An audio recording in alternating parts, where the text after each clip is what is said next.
the Tiger, and last I left off, I got most of the pin wash, dirty wash, like to call it, up on top. So I started working on the road wheels. If you can see real closely where I got a little bit of the dirty wash in the crevices there.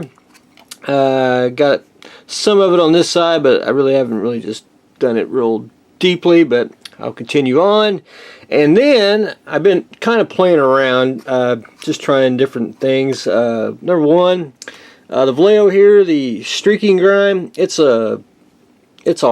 I mean, it's cool and all. I think a wash would actually be the same way, but I wanted to do rain marks, and it's more of a dust type of I want to say material, and I don't know if you can actually see it, but it's like right through here. You can see where it's dusted down.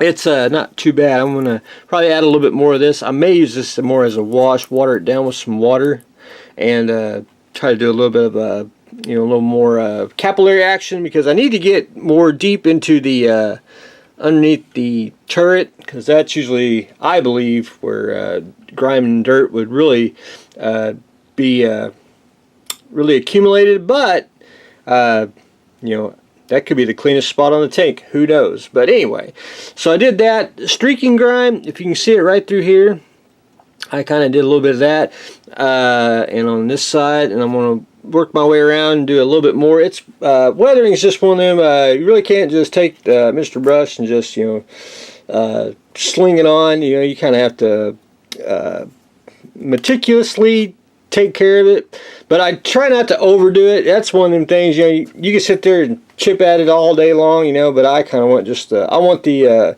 way I do it. I like an overall effect. Once you see it, bam, there it is, and that's what I've been trying to do. So we're getting real close. I got to do a little more on the tools and stuff. I did put a wash on the tow cable, so I got that actually a little more darkened, and to more of my liking. And so anyway, a little bit more, and hopefully we can finish that up, and probably do a little more on the tracks and all that good stuff. But anyway, like that needs to be a little more a little more darkened, but a little more rusted out just a tad, because I always see tigers that way. But anyway, we are taking shape. So anyway, more on the tiger in the next day or two.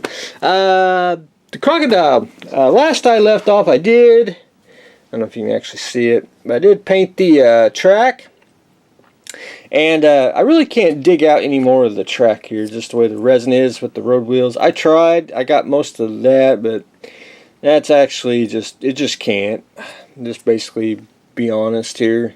But anyway, you're not going to see it when it's like that anyway. So Pat got the track painted, and my track color that I like, I'm probably going to have to buy a couple more bottles of it, and that's Dark Tracks by Mig here. I think that's just top-notch color for that. Then I went in with some pigments, which is like the earth, and I shoved down in there. And then I also take it's a steel pigment, and I brushed it on the track as well, which I'm probably going to do a little bit more.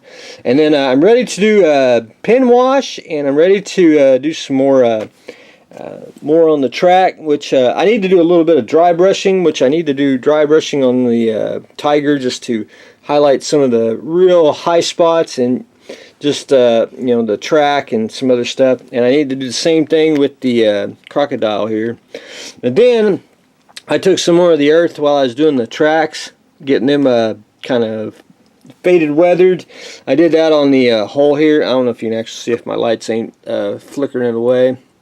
And just kind of, I want to say, streak it down. I actually got the pigment on, got it on this way, and then just trying to get the pigment in with the lines.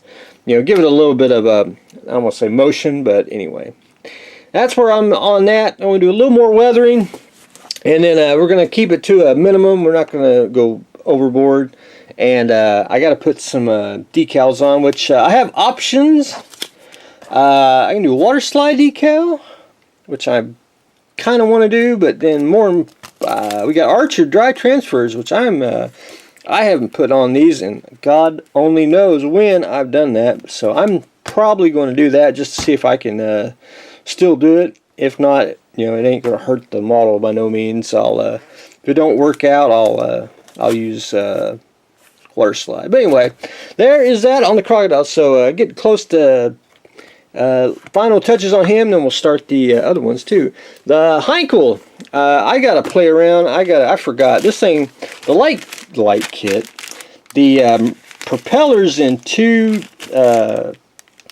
parts basically. You got the motor, which that's not a problem. That fits in the engine cowl, and that'll run all the way down to the pole.